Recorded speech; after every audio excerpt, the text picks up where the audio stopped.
Hello, welcome back to Greenhill Junction. It's been a while since I put a video on, basically because I've been getting a lot of renovations done to the house. There's been plaster dust everywhere and workmen everywhere, so the railway room has been sealed off to basically stop plaster dust getting in, because I think that would be pretty fatal to a model railway. So we're back and it's time for the upper level. So just at the start of the planning stage, and what I'm doing is exactly the same as I did for the station platforms. I am making templates out of paper to then cut my MDF. So I've got all the paper laid down and I've got some track to basically mimic what I'm trying to get. So that's what the bridge is going to be. The bridge is currently over there, along with various bits of stuff from the house that's getting stored in here. So this is 16 centimeters wide, so my upper level is going to be 16 centimeters wide, and the idea is to have these two gentle curves coming off. I wanted to get them straight going across there, but I just can't, so I'm going to have to figure out some curved bridges at some point. And it's going to come off there, along there. It's going to have to run along quite close to the edge because I put that signal in and it's kind of in the way, and then it's going to gently curve back in and then go into the station. So if we look at it for this side, it actually looks quite decent. So you see there's a bit of a big long straight bit in the station that will curve very slightly to the right and then start curving over the bridge. And these two curves are quite gentle. Got the track setters in, so the inside one will be round about a 24 inch, the outside one round about a 30 inch curve, so that's nice and gentle. What I'm going to do is I'm going to cut the circular bit in one piece, and then round about there I'll have a straight piece going to the edge of the station, and then I'll have another piece for the station because it needs to come out right the way to that corner and run along to, well, the back. Really haven't decided what I'm doing here yet, so what I'm going to do is I'm thinking more is better at this point, so I am just going to have one big board of MDF running right across here, just so I've got the board in and I can play about with it, and then I can draw on it, and once I'm happy I can cut it to whatever size I want. But really I don't want the board going much further than kind of there, and I'm thinking of that row of houses is going to be up, running along the very edge, so like pretty much where it is, but then having a slope and maybe a road down into some sort of yard for the engine shed and all that down here, and then this will all be covered by the village, as well out to there, and that marker is where I need a tunnel coming out so that the trains can get up the incline without hitting off the upper board.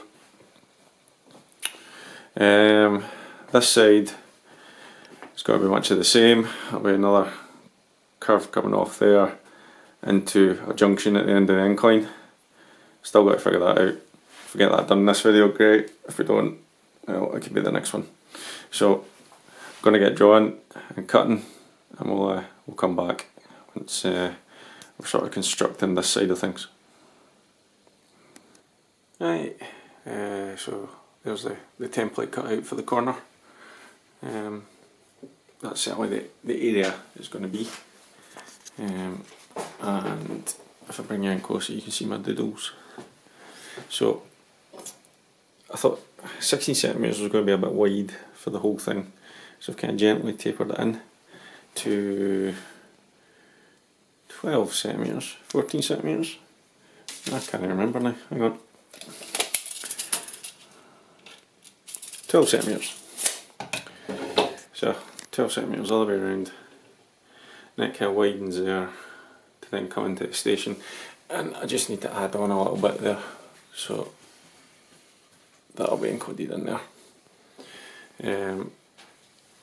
and I think I'm going to have a hillside over here, so this will all just get filled in eventually. But yeah, that wasn't too bad. And it also clears this, which is nice. So hopefully not have any issues there. So what I have got around to doing is cutting all my supports. So a wee bit of maths later, and I figured out the supports need to be 79mm. Of course it couldn't be 80mm, because the red bridge deck here is 9cm above the baseboard. So it's I've got 9mm NDF. The cork that the track's going to be on is 2mm, so that's 11mm. So 11 off of 9 is of course 79. So I have a box full of these for supports all the way around. Not doing a template here because it's just a big rectangle. You know, I can cut a rectangle with a template. Need to wait for a dry day to get outside and cut the MDF, and yeah, see what the upper level starts to look like. Well, still waiting for a dry day, and what I thought was it's better just to get as much of this MDF cut in a whirl as I can, mainly because I want it out where I've got it stored, which is the other spare bedroom. So this is the other side, at the fiddle yard and the sidings.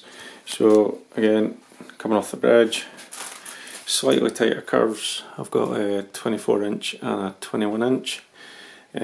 Very curved bridges, but I think I figured out how to do that. Probably get some balsa wood or something like that I can bend, and then put some brick sheet on or something like that, down into the junction for the incline.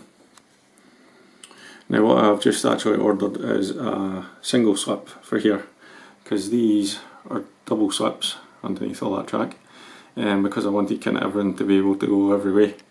Whereas here I'm not going to have any other crossovers at all in the upper level. So watch the video from Chadwick that explained it all. So something's going to come up here through that point, and then it can either join that line, which will be the correct direction for it, or it can go across to the other line, which I don't want it to do. And so then if I want to reverse it down the track, it goes across there and down, and the stuff that will come around that line, have I got my directions right here? Yeah, aye. So the stuff that goes around down that line can just cross straight over and go down, and it can't go down that line because I've got no need for it to go down that line. There's no sidings, there's no crossovers or anything like that. Unlike here where I kind of need everything to be crossing over left, right and centre to, you know, well, that was the whole point of that junction. Because there's a point there, I've got an extra siding coming in along here, which kind of abruptly ends there, which looks a bit odd just now, but what I'm going to do is I'll just bring the edge of the template across, and then it'll come right along and meet up there. So it'll sort of, there'll maybe be a bit of scribbland, there'll just be, I don't know, something there. It'll be look a bit wider, but I kind of wanted another siding in, and that point gave me the opportunity.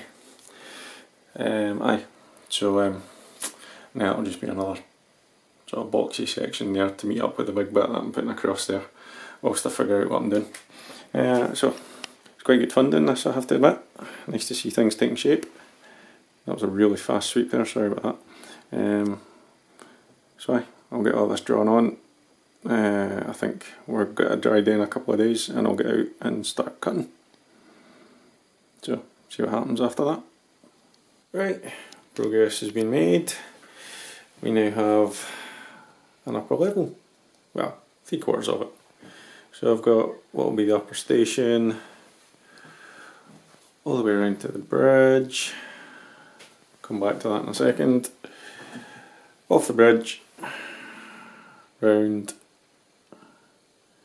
joining up with the incline, and stopping there.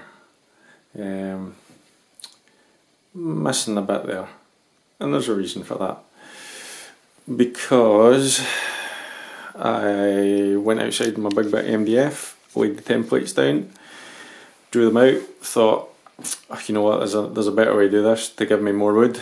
So weighed them out again, drew them again on the same side.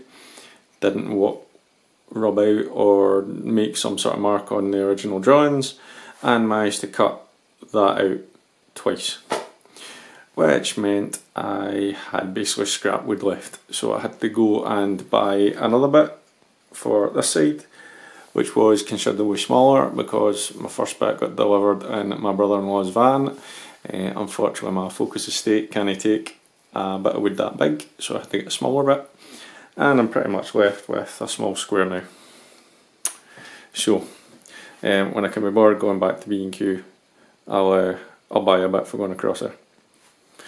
Hey ho. But so this is it's all glued and screwed down. Well, it's glued and screwed onto the supports. It's just sitting on the baseboard. To be honest, I didn't glue my last upper level down. I'm not sure if I'm going to do it this time, because I just think if I ever get to the point of thinking I don't want that anymore, it's going to be easier to dismantle than if it's all glued and screwed in. We'll see. Right, the bridge and the spirit level. So I'll just move that out of the way. You can see there's a slight run on my bridge, and that's marginally higher than that.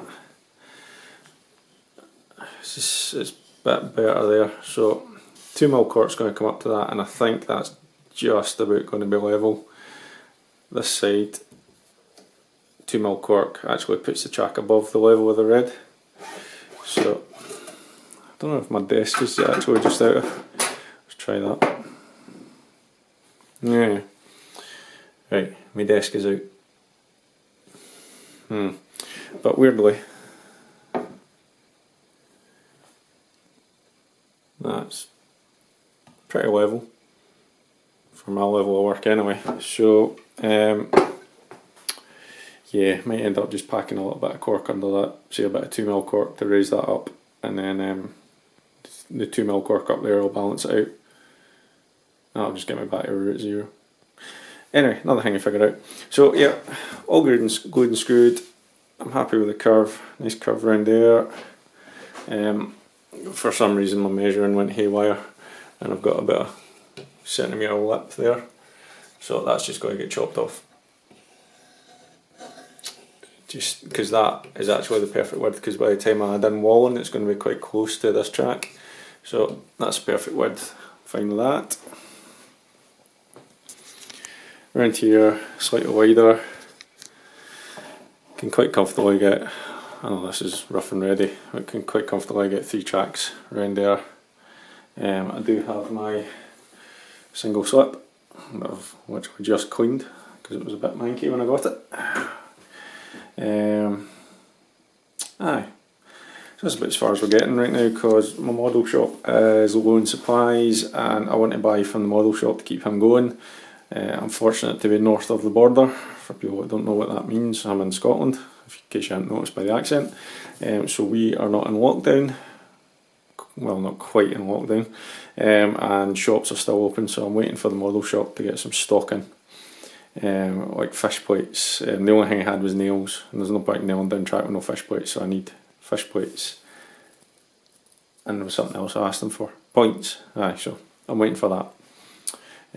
But I have strategically placed all my supports that nothing should bounce off them, or nothing does bounce off them because I've tried it. You might think, oh, they're a lot narrower than the upper level. Well, it's because they're just supports. I'm not intending to use these as, you know, structure for bridge parapets or anything like that. I'm just going to construct that purely out of plastic cards, cardboard, paper, whatever I decide to do. So all I wanted out of them was that they sat clear of the track and the trains got round no problem, which they do. So aye, that's where we're at. I'm quite liking it, to be honest. Currently looks more like a motorway flyover, if I'm honest, than an upper level of a railway. But we'll get there. So I'll wrap this video up here. actually can't go much further because I don't have supplies to continue. So when I get stuff from the model shop, start getting some track down, get it wired up, and we'll have what looks like an upper level shortly. So thanks very much for watching. Subscribe if you like what you're seeing. Leave any comments you have, and I'll get a video up whenever I can once we make some progress. Cheers.